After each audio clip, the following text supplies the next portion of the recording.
entitled Global Business Review, published by Sage Publication, New Delhi. Now, about the topic, the idea is coming to my mind. I shall describe two or three stanza. The June 2020, according to the World Bank, Global Economic Prospect describes the impact of pandemic and the long-term damage it has dealt to prospect for growth. The crisis highlights the need for urgent action to cushion the pandemic's health and economic consequences, protect vulnerable populations, and set the stage for the lasting recovery. The pandemic is expected to plunge most countries into recession in 2020, with per capita income contracting in the largest fraction of countries globally since 1870. Advanced economies are projected to shrink 7%. That weakens will spill over for emerging market and developing economies, who are forecast to contract by 2.5% as they cope with their own domestic outbreaks by the virus.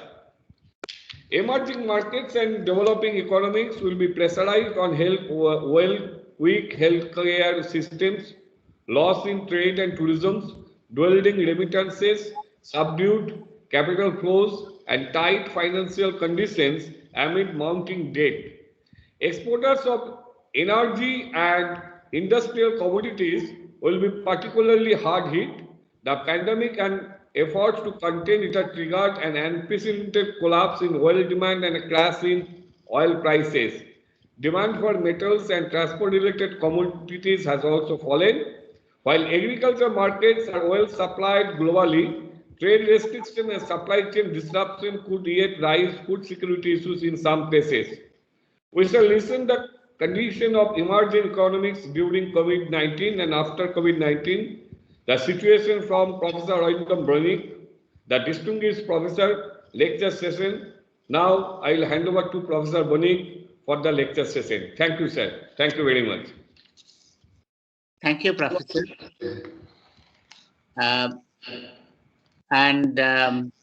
Respected professors, faculty members, and staff members at the same time, and my dearest participants. I'm sure they are all from MBA background. When I say how some economies manage to weather the COVID-19 shock better than others, you can normally ask a question that economies management based on what parameter we have decided to evaluate a country. Normally, when you basically evaluate a country, you see, my professor rightly mentions that how country's income, that is GDP, is actually affected. And why affected? As you know, because of the mandatory social distancing, because of the mandatory lockdowns. So, since you have mandatory lockdown, mandatory social distances, and because of that reason unable to, you move out. When you are basically decided to move out, not to move out, so you are following a kind of regulatory condition imposed by the government or the respective country on you, and so therefore you do not have or should not have any activities. So that when you do not have activities, it will affect your GDP. When GDP is affected naturally, your export will be affected, your different sectors of the economy will be affected, your import will be affected, your investment inflows will be affected, your internal economy, the sectors, agriculture sector, for example, manufacturing sector, for example, services sector will also be affected. And on the whole analysis, the standard parameter, what we call the GDP of that country, should also be affected. Now, interestingly, when this one I delivered somewhere in Washington recently defined by last year, November. What I have mentioned is that the problem you have or reduction of the GDP is not standardized across all countries. That simply explains the loss you have, why it is not uniform across countries. That's the aims and objective of today's lecture, the why they are not same, why they are different across countries. And that is actually the aim and object is so far today's lecture is concerned.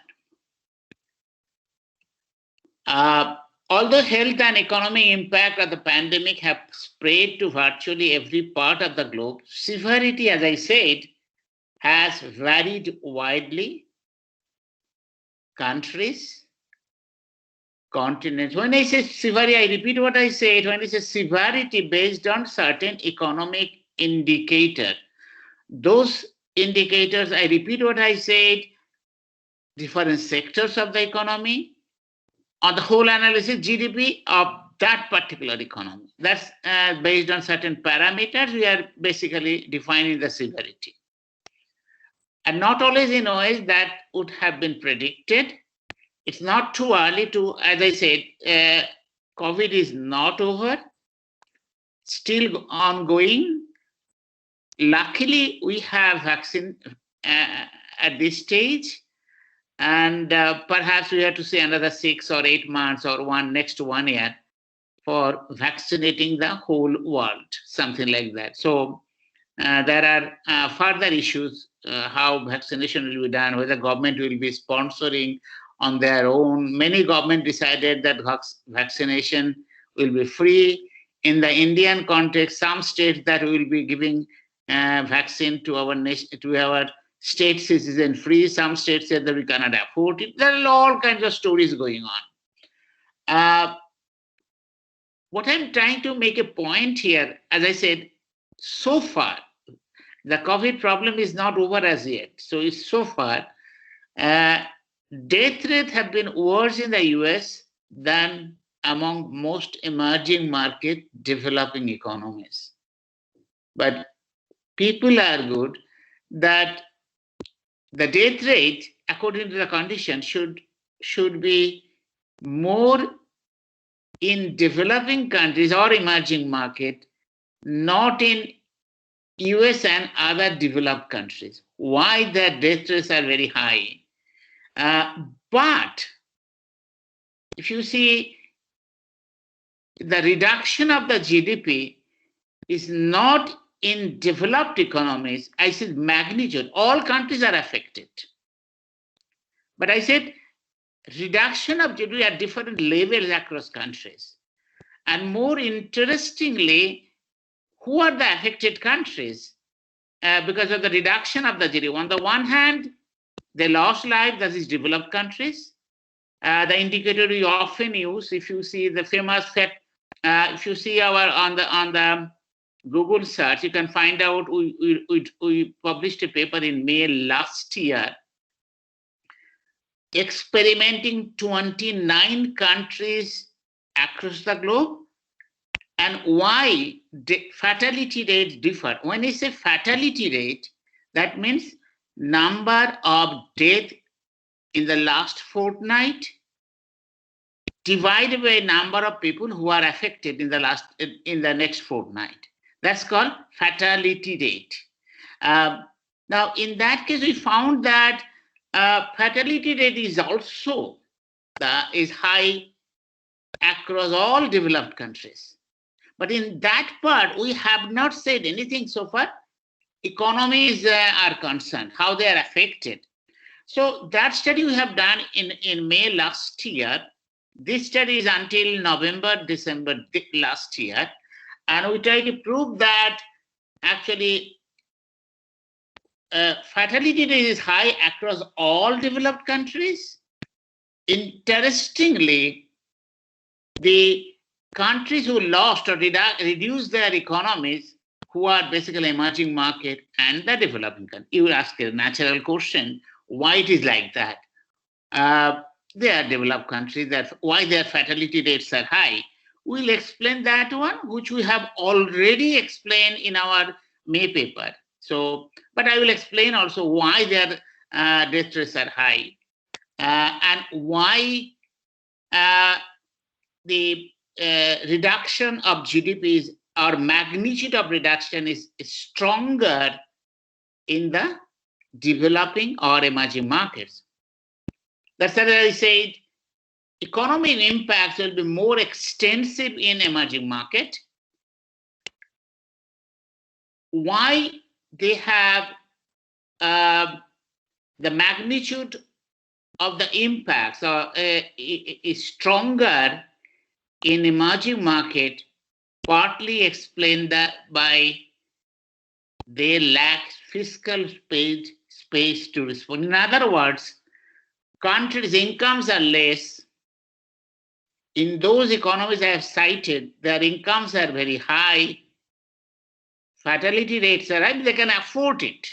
For example, fatality rate is very high in America, but government decided that list the household, and I think until January this year, they are paying a selected group of households $600 per person per week. They are paying straight away. Europe is more than that. Germany is is more than $600 euros or something like that. Why they can do it? Because they have this is the money, they can do it.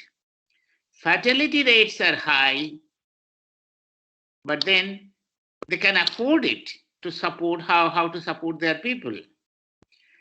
In the emerging market, fatality rates are less, but then they lack fiscal space to respond. So far, challenges are concerned. So if someone is trying to establish a relationship, that health and trade-off between health and economy is illusory. I argue that way. Those who basically thought that developed country means that fatality rate will be less because they have the money, that was the case. Emerging market that do not have the money, that's the reason economies are affected, but then they do not have any fiscal space to support their loss. These are the data we have created. No sign of a trade-off between economic growth and health. To the contrary, economic decline in the second quarter of 2020 versus rate of confirmed deaths due to COVID-19. See, the vertical axis shows number of COVID-19 deaths per million population as of August 30, and the horizontal axis shows the percentage decline of GDP relative to the same quarter in 2019. It is adjusted for inflation. So when you see this kind of relationship, you can see confirmed deaths per million population and how economies are affected, how economies are actually reduced.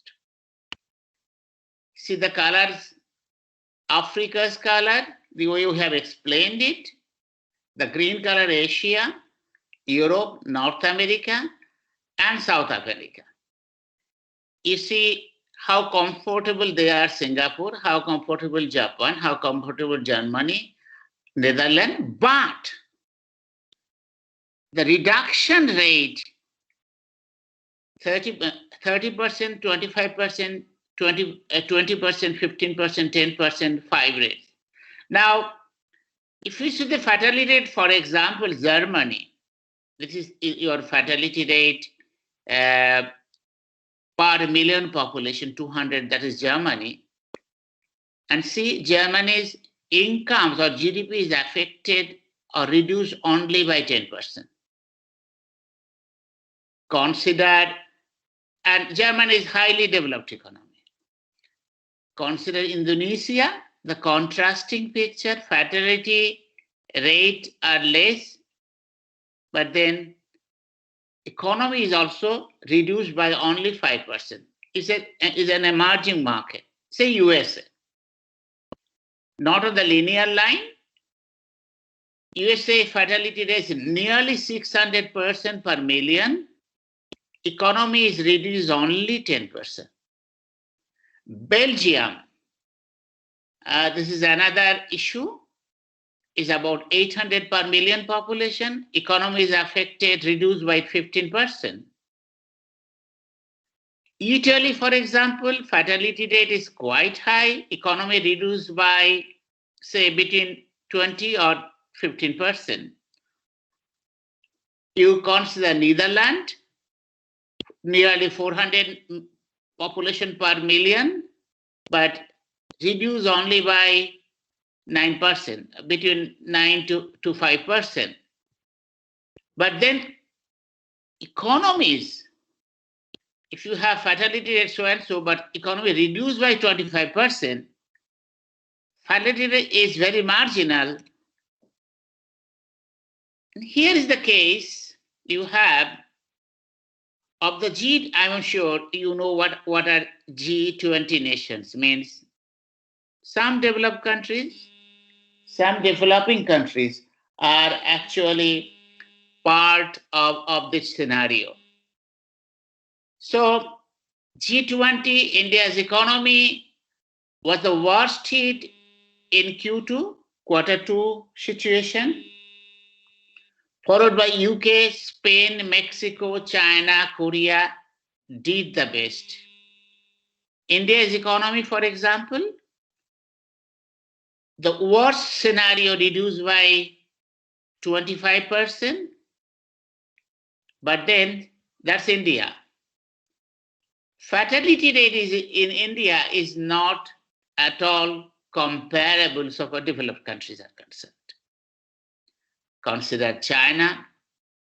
China, in fact, you have a positive result, followed by Korea, then Australia, then Indonesia, Japan. You can find out how incomes are actually reduced. As I said, India's economy was the worst hit, followed by UK, Spain, Mexico, China, Korea did the best. So worst hit, you have large number of population, fertility rate is one of the lowest across the globe, but the worst hit country is actually India. As you know, why it is like that? Simply, we have limited fiscal space to support the growth. That's very, very important. Spain we have mentioned, Mexico we have mentioned, and mostly they are all developed countries. They are affected, but magnitude of reduction, as I repeat what I said, is stronger so far India is concerned. See, two extremes.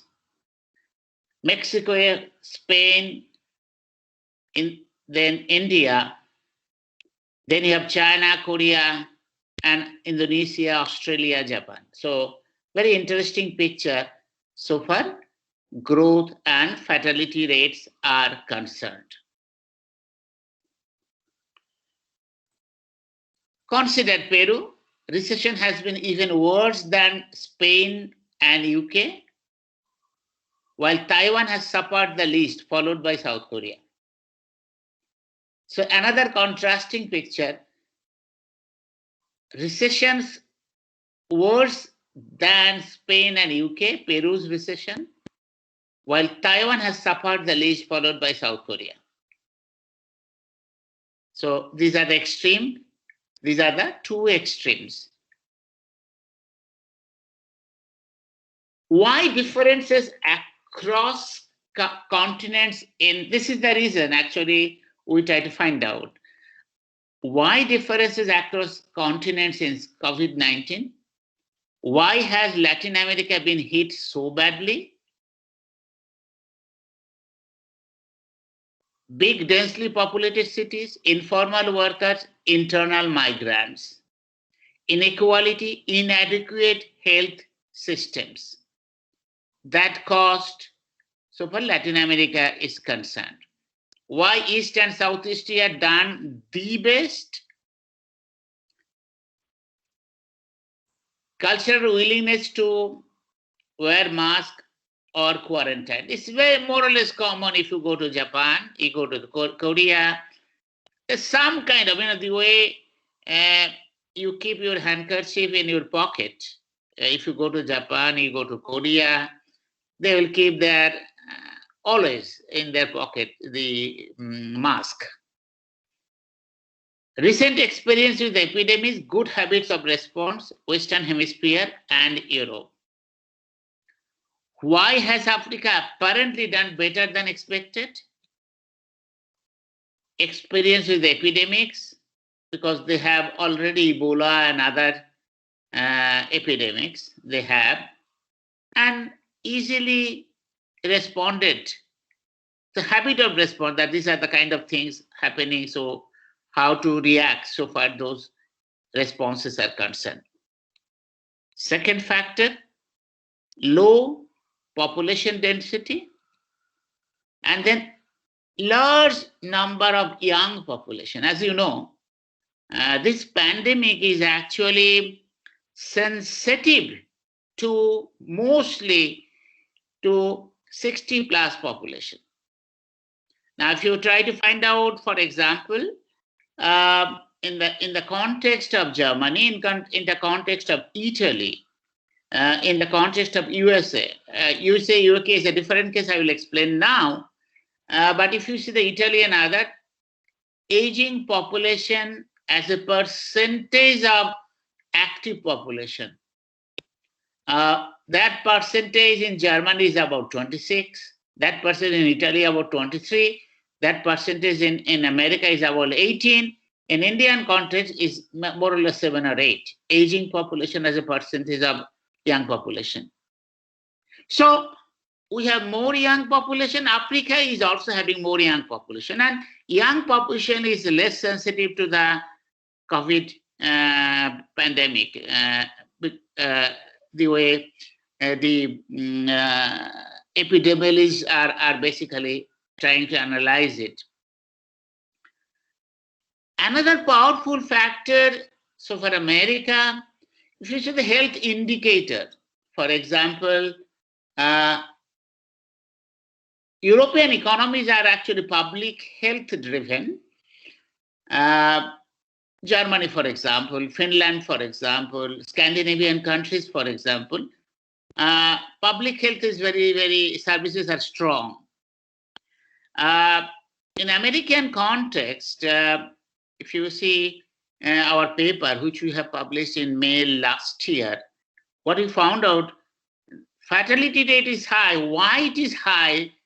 It's not the white population. Relatively terms, white populations are wealthy compared to the immigrant population. Immigrant population defined by from Africa, defined by South Asia, defined by other Latin American countries.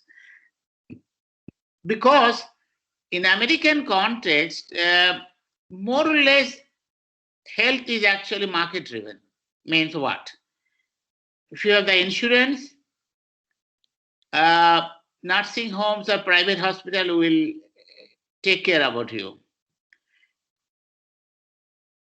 This population I have cited, they do not have money actually to buy the premium, to buy the insurance product.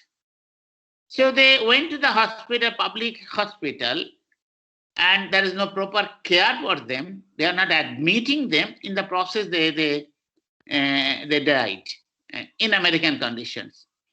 Similarly, in England situations, who are actually dying because of the COVID, you can find out initially it was BAME population. BAME population defined by people from Africa, people from South Asia, people from their former colonies, though who actually, but they do not have enough money to buy the insurance product. So these are the people actually. BAME means black, A means African, AME means, I forgot the, EM stands for BAME, E stands for emerging markets. These are the people actually died in England because they do not have any money to buy the private health or insurance product. So because of that reason, as I said, if you take health indicators, say availability of hospital bed per 100,000 population, you can find out these figures are stronger in Japan's case. If this figure is stronger in Germany's case, but number of hospital beds as a percentage of million population in America or England case is one of the weakest variable, despite the claim they are a developed country. So these are the situations so far why it varies from the fatality rate and income reductions varies across countries. Within Latin America, 3, Brazil, Mexico, Nicaragua. Why? Poor political leadership. 3 presidents repeatedly deny seriousness of the coronavirus, discourage testing, mask wearing. So Uruguay is doing it right, but other countries are not following it. You know the Brazil case. They are not giving any importance over mask wearing is concerned. Many tests, few cases, but then in cases like Peru, it is hard to say that what have done wrong and yet suffering badly. Within Europe, UK leadership did not take the situation seriously enough. UK has done poorly. Germany's leaders did take it seriously, has done well in Europe. So the fatality rate and economic growth. Economic outlook will overall worse in all emerging markets, in particular due to lack of fiscal space, as I have already mentioned it, related to the US and Europe, which have been able to respond with unprecedented fiscal spending and monetary expansion. All developed countries spend a lot support, $600 per week, 1,000 euro per person to the concerned families. Global investors switch off risk of those who are actually finance student. I'm sure you know the 2 concepts, the behavior of the situation, one term risk off, the second term risk on. Can you explain what is risk on and what is risk off?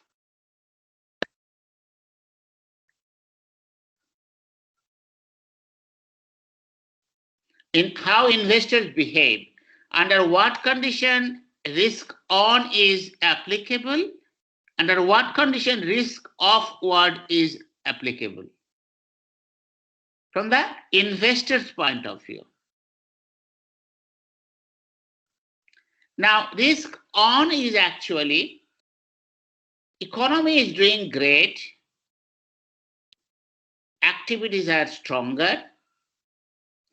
So investor can easily take a risk to invest in the risky product because economy is doing great.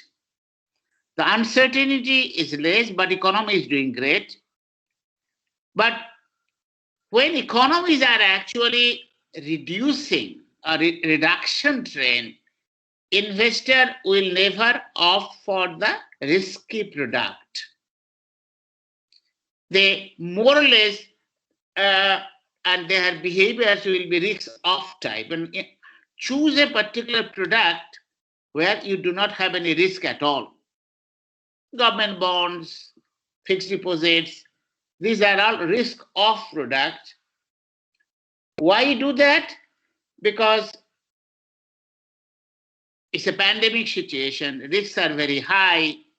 So you decided to diverse your portfolio from the risks on product to the risks off product.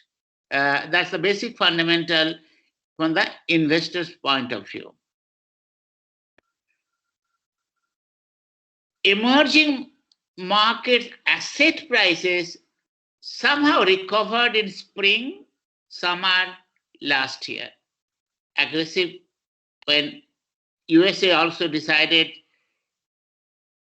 the easing of the federal mint, USA decided to lend money to the banks, and banks in turn giving money to the investor. Then investor is in turn going across countries to invest. So borrowing from USA, but investing other countries. You must be knowing a concept called carry trade.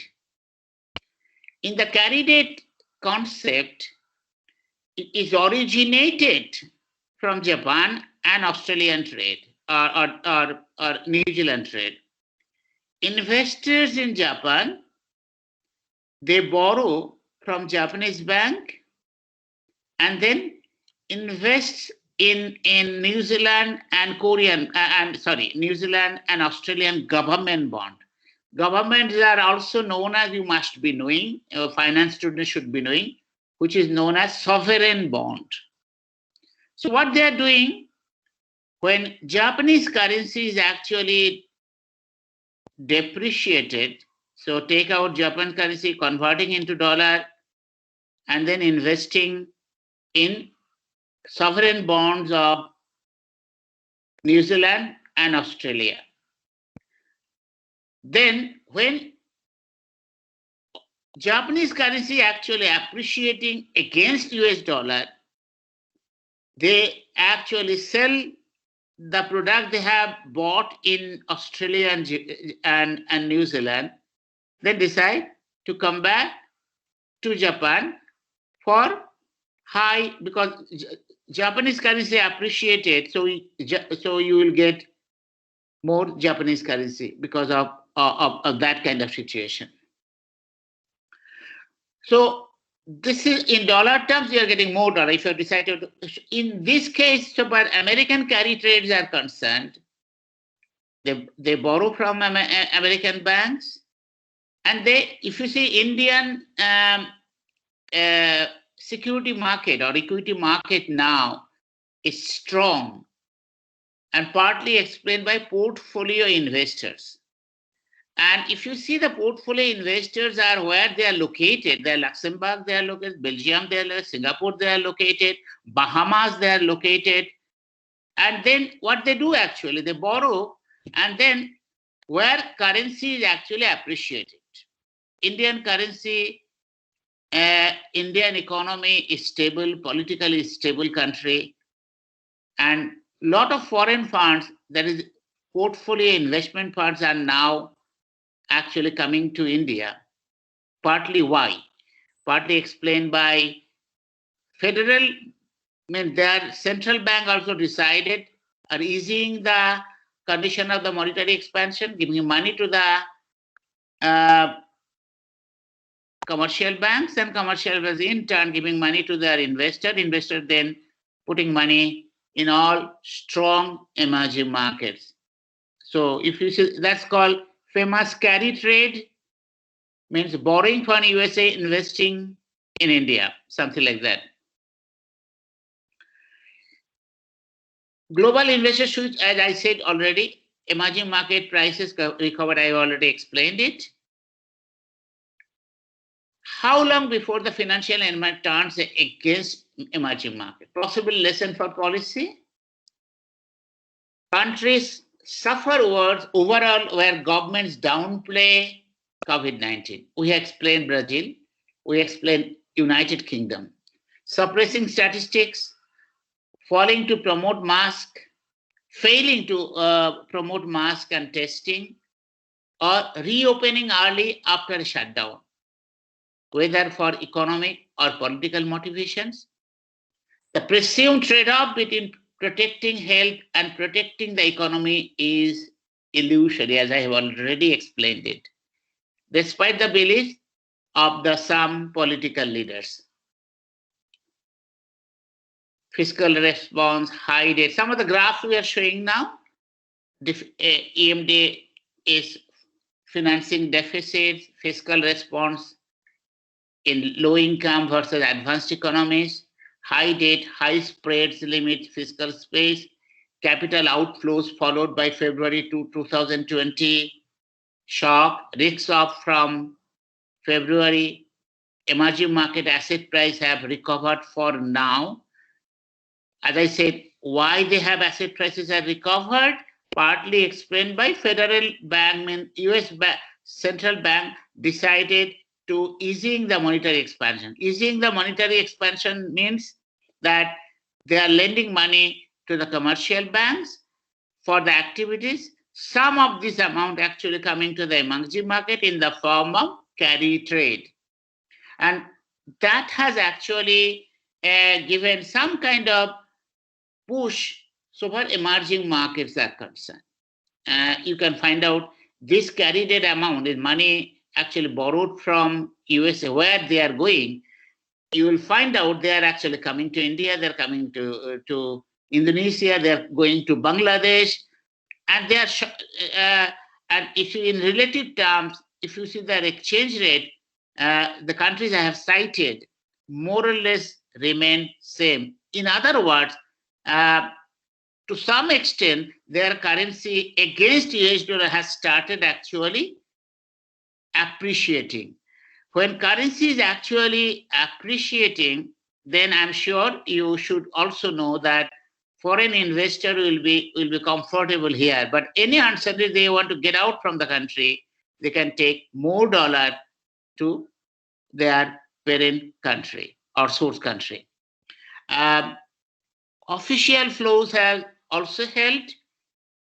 Some countries, it was actually financed by IMF also. You should note that when you say IMF financing is actually short term. IMF is actually created, I'm sure you finance student and economics student should know it, or business students should know it. IMF is actually an organization part of the World Bank Group. World Bank group was created, you know, the famous crisis in 1942. Top nations decided for a kind of international agencies suggested by Lord Keynes. So IMF was created. Why? Because if emerging market or any economies are facing problem to defend their exchange rate, then IMF, if it's that's called a balance of payment problem. Balance of problem in the current account, that is export and import. Balance of payment may arise in your capital or finance account also. If you have that kind of genuine problem, IMF sometimes actually lend money to those countries. As I said, IMF borrowing is meant and created to support a country for the short term defined by maximum 5 years. You must then return the money to IMF. That's the reason IMF was created at that particular project. Other World Bank groups member institutions, for example, World Bank. World Bank is actually an agency who supports grants to the most of the emerging markets. Then you have International Finance Corporation under IMF, under World Bank Group. Their function is actually to support government and private sector, providing credit to those organizations. They are all long-term basis, but IMF financing, as I said, is only for short-term purposes. While the spending response to advanced economies has been massive, low-income countries lack the fiscal space. I have already mentioned discretionary fiscal measures, the the blue color, loan guarantees and other credit measures. Advanced economies, loan guarantees versus discretionary fiscal measures. Middle income countries, discretionary fiscal measures versus loan guarantees other credit measures. And low income countries see the situation. Discretionary fiscal measures are stronger here. So that's the reason why the kind of problem they have actually faced. Little space to run budget deficit. Those who are business students, and they should know what is actually budget. You have, normally you deal fiscal deficit, you deal budget deficits, revenue deficits, all deficit.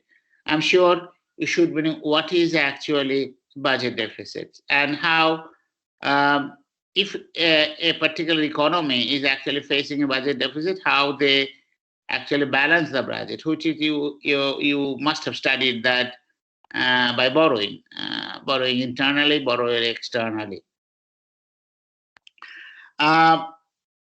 Little space to run budget deficit among the emerging market that entered the high debt GDP ratio that saw higher sovereign spreads. Means you must have seen spreads defined by, if you have studied the international financing, foreign exchange market or security market, you must have studied what is actually bid rate, what is actually ask rate. Bid means for the foreign exchange is concerned when bank is actually buying foreign exchange. Ask means when banks is selling it. Difference is known as the spread. In the security market, it is also defined by bid and ask, the spread. What we have mentioned, the spread is gap is quite wide. Higher sovereign spreads means there are more uncertainty. When spreads are very high between bid and ask, the spreads are very high. That means uncertainties are high also, so far that particular product is concerned. So 1/3 of emerging market economies have limited or no room for fiscal policy to counter the prolonged crisis. That means they do not have any savings at all if it is prolonging. That's so far emerging markets are concerned. Portfolio, as we have just mentioned, the portfolio means foreign institutional investment in another country. The carry trade we have mentioned, coming from the developed economy to the developing economy, we call them portfolios investment, or also we call them hot money. Portfolio outflows from emerging markets when COVID-19 crisis hit exceeded outflow in 2008. That was the crisis we had in 2018 and 2013. COVID-19 mid-February, days after shock, and the vertical axis is actually defined by what are the inflows or outflows. You can always see there are outflows in all parameters. So what was actually 2013? What was actually 2008? Which is defined by this color, taper tantrum, which is basically defined by this color. But this data is actually IMF. This is we have taken from IMF data, and they are showing the magnitude of the falling rate is stronger so far COVID-19 situation is concerned. See the situation, how it has become stronger. Risk of, as I said, those in the boom time when investors behaved risks on time and interested to take more risks for to buy the products, they became suddenly risk-off type. And these are actually where they're actually investing in the emerging markets, mostly in the risk-off type of instrument. You can see this situation. Since March, emerging market asset price have recovered, but can it last?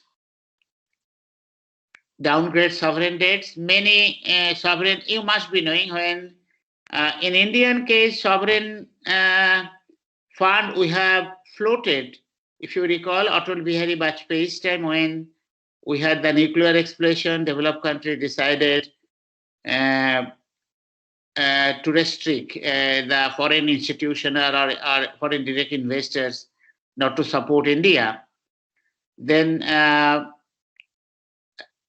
late Vajpayee ji decided that if we are not coming, then we can, the first time we can float our own sovereign bond from the international. The first time India decided to float sovereign bond, you must be knowing, it had huge response, and it was meant for only non-resident Indians. So we got about $78 billion because developed country decided not to support us.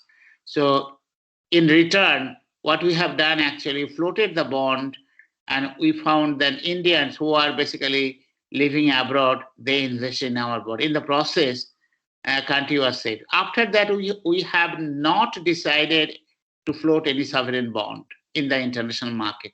Although people expected that perhaps in the current infrastructure expenditure declared by the finance minister, that what are the sources of the fund.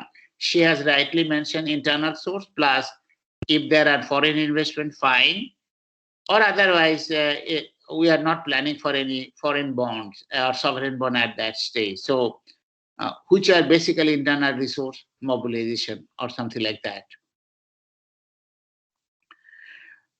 Emerging market lost private capital inflows, as I said, because of the COVID. Pandemic lending breakdown. IMF has provided financial assistance to about 80 countries as of September because they are unable to attract foreign investment to support their import. Many through emergency lending and precautionary lending. So IMF also helped some of the countries. So that's about the situation so far. As I said, COVID situation is actually not over.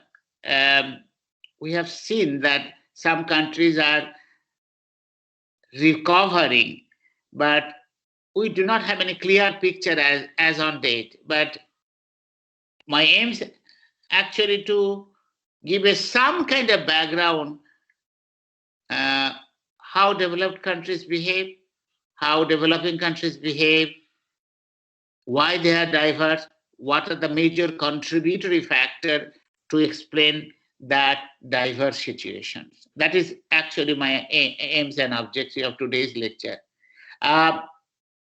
When it would be over? People say, when vaccine will be over? In Indian, we do not know who will actually bear the expenditure of the massive level vaccination. We don't have any clear picture at this stage. So still ongoing, but to some extent, people say so far India is concerned, when this part will be over, vaccination part or other part will be over, people say Indian economies will move very, very fast. That is also a picture coming out. That is actually depending on how we are actually reacting to that.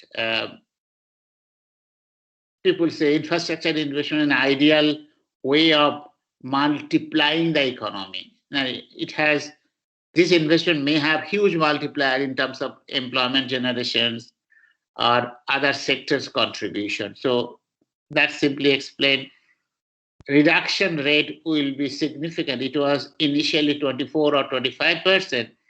Maybe this time, maybe 6 or 7% or something like that.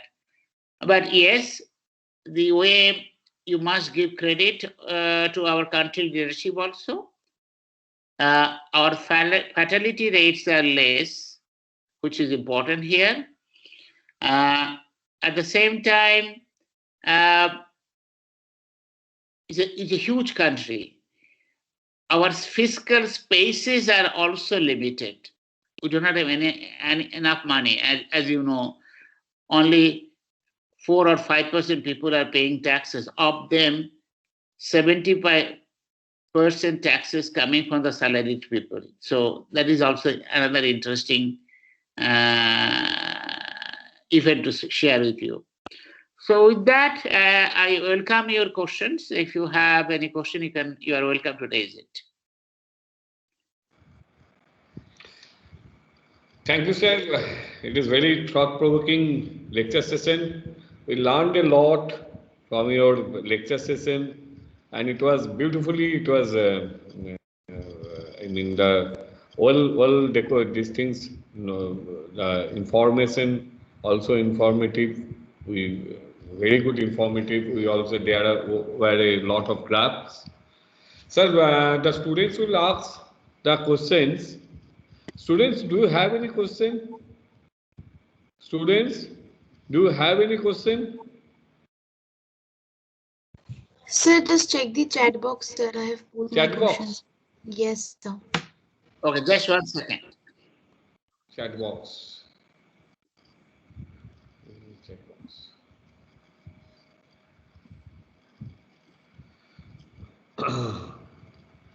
So the question asked by Pragya Devnath, as in budget 2020-21, we can see a try for the growth of MSME sector. What are the other sectors we can expect growth in next 5 years? It is indeed a very knowledgeable, and then she is, let's see.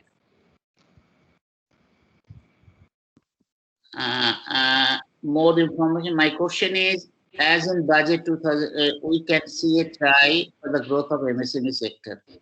What are the other sectors we can expect growth in next 5 years? Very good question. Now, government is actually, the concept of Atmanirbhar Bharat. There are a lot of debates on that. Is it Atmanirbhar Bharat is meant only protectionism?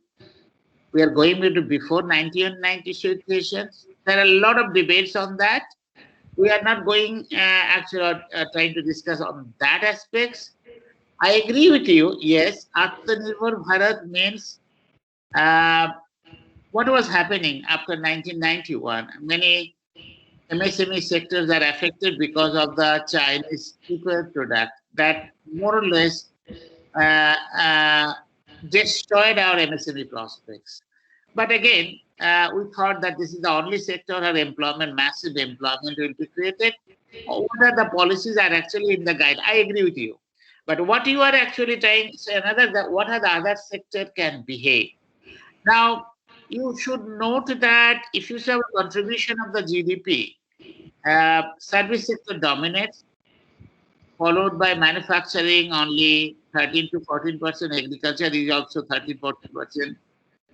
What, growing service sector means what? Actually, you need some kind of highly skilled people. What will happen? You should note that if you are a computer engineer with specially skill available with you, and your skill will actually displace many labor. That is the world scenario. Highly skilled people will always destroy the average skilled population. So you are highly productive, your salaries will be rising. But magnitude of your salary rise will be stronger compared to the other people.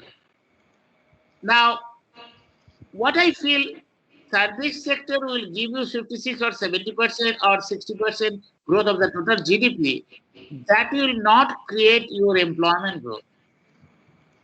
Perhaps the government is trying to say in this respect that let our population readily available in the market so far manufacturing skills are concerned. Now, for that reason, in my knowledge, government also decided many training programs and all that. Say the Calcutta Business School, for example, I'm sure government is actually planning to spend huge amount of money for skilling and reskilling.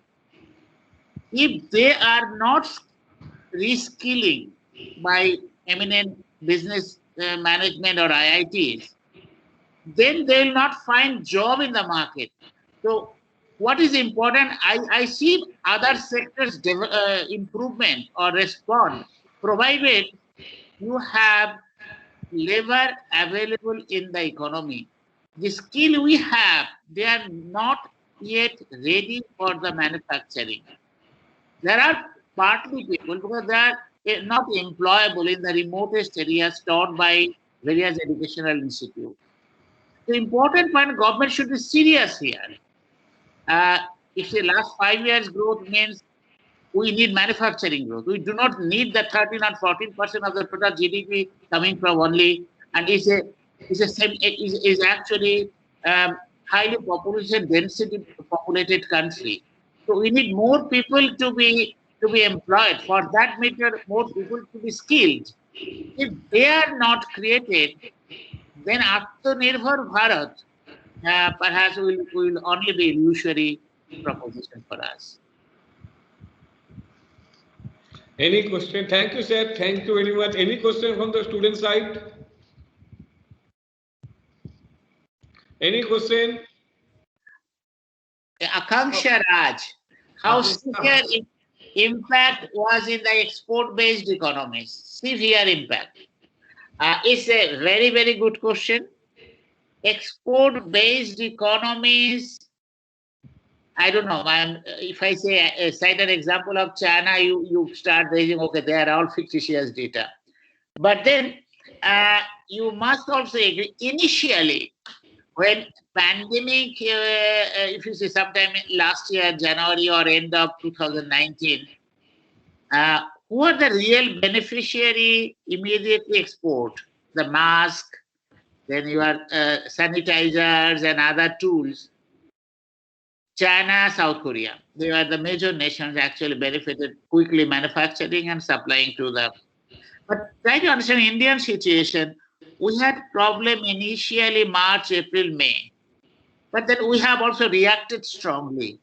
We became self-sufficient and then started importing or exporting those masks and other things. But perhaps this is not the right time to sell electronics or electrical goods to export to other countries in the right time. The economy is coming back to the normal. Perhaps, yes, export potentials are there. India will also be benefited out of that. But for that matter, innovations are required. For that matter, MSMEs strong, because exporters, you should also note that exporters are only MSMEs, mostly, in China also, in South Korea also. So their role are actually very, very important in reacting the COVID-19 challenge. Very good. Thank you, sir. Any question? Any question?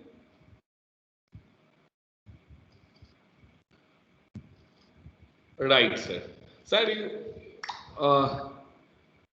yes. Sir, you mentioned about the MSME, you mentioned about the export-oriented industries, you mentioned about the Atmanirbhar, the India, if you take all type of activities related to the revival of the Indian economies, that will be good. My question that I am asking, that as the India is a vast country where the main economy is coming from the agriculture, so there was no problem due to these things. Agriculture, we are very much we have strength on the agriculture sector. So we did not have that type of shortage on the food sector. So whatever, and also in the last decade or 2 decades, we have not seen any big industry in India. So what type of things India after COVID, the government, what governments will take certain activities in terms of activities to revive the industry as well as the generation of employment. That is also the one kind of MSME sector that India can also emphasize on the MSME sector, what type of things, because tourism and also the other sectors also badly hit, they were badly hit. What priorities India will give so that the employment generation will be much more? This is the question. Good question, but the important point is in the current situation. Actually, government is an opening mode now, but then vaccination is also preconditions. You are probably in an opening mode, but then vaccines are not completed, and we are. The government has focused that right now we are. Vaccinations are concerned, we are targeting only frontline people. Now, how vaccination will be done so far mass populations are concerned, government perhaps has given full responsibility to the concerned state government. So Mr. Kejriwal, Chief Minister of Delhi, said, I can bear my expenses if the free vaccinations are concerned across all populations. Other governments are not clear because they are running deficit, they have all kinds of problems. It's not clear to us who will bear the full cost of the vaccination. That's the matter. Now, if you are supposed to be in full mode, or coming back to before last year January situation, provided conditions prevail. Conditions are not prevailing, and government, because of that, is thought that let's go for the infrastructure. Right. For that infrastructure, it will create multiplier effect in all sectors. Right. If you are working a roadside projects, you know how multiplier is will affect. You earn your money, then a manufacturing sector react, then service sector react. In the process, everything is react. It has the multiplier impact. The highest multiplier impact coming from infrastructure. Right. But you can ask my question: what are the sources of fund? Government said, well, at this stage is a limited source. We have domestic resource plus 3/4 public sector will also be told. The revenue will help them to balance the budgets or something like that. At this stage, I do not have any, because I am not a astrologer. Right, sir. I'm an economist. So Right. what I feel that actually decisions are taken, but how they will be implemented, for example, you must have seen just, I think on 9th of February, I wrote an article about a farm law in the Times of India. Right, sir. I see. Farm law and something like that. And focusing that 87% of the farmers are actually small farmers.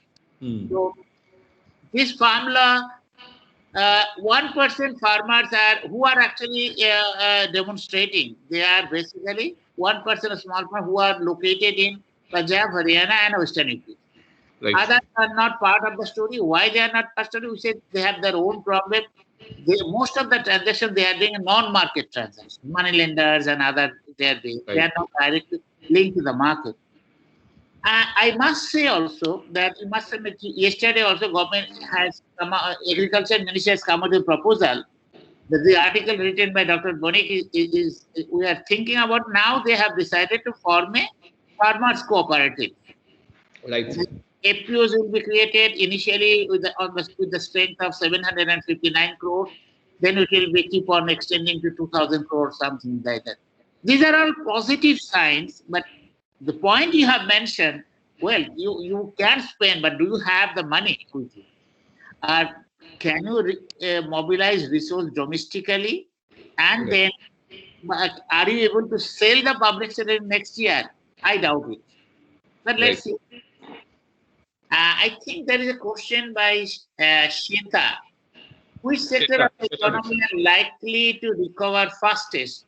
Excellent question. Which is the slowest? See, normally, if you are in a normal situation, people will say service sector, but it's a COVID situation. With all kinds of support, suppose you have started infrastructure, then people are employed there in that. Ultimately, banks or financial institutions, that is service sector, will also be reacting. Then manufacturing, we are earning and going to buy your regular consumer items and all that. The process services and other tourism and other sectors will develop. At this stage, if you say infrastructure, bank financial sections are important. You must be knowing banks are recruiting like anything nowadays, especially ICICI Bank. Many private sector banks are recruiting because there is a rumor that some of the banks will be privatized. So why? Because all those infrastructure investment routed through the banks, right? So naturally, banks will giving some kind of opportunities in the process. Your manufacturing in the process, but which sector will be strongest fast or stronger fast? I rate that manufacturing means you are investing in infrastructure. Naturally, manufacturing is coming into picture, services coming into picture. Services defined by banks and financial services. They will be, should be moving fast, provided how they are policy-wise friendly. Thank you, sir. Sir, another question, small question. I observed that in South Asian countries, there is Japan, Taiwan, and other countries in the South Asian countries, the heat was very less in the COVID situation. They are not badly affected. But what are the reasons? What are the reasons behind it? The South is about Japan. Their mortality rate was so less. There's also Singapore, the Taiwan. Their mortality rate was, and their economy was not badly hit. So, what are the reasons behind this in the South? I have mentioned in Southeast Asia country. If you see the slide, I have mentioned historically. They are actually, there is a habit there to wear mask. One. And second thing, their government were actually very serious. One is the wearing mask. For example, South Korea.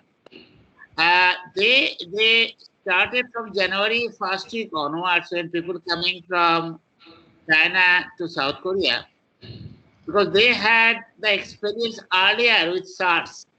Another epidemic started about 4 or 5 years before. So they are basically trained how to protect people from this kind of epidemics. What they are doing basically, when people are coming from foreign countries, immediately because they had the testing kits available. Imagine in our situation, March, April, when people coming from abroad, we didn't have any sanitizer even. Testing up, you forget about testing. We didn't have enough sanitizer also, mask also. So when people are coming, they are segregating people. If someone is actually found affected, then they are straight giving to the quarantine centers. So Taiwan, Japan, South Korea more or less behave same way. Singapore. Why I'm trying to say, the way you actually keep handkerchief in your pocket, they always keep the mask in their pocket, always. Right. So that habit, why? Because they are trained earlier. And because of that reason, I found that they are less effective. Thank you, sir. Thank you for this good session. Thank you so much.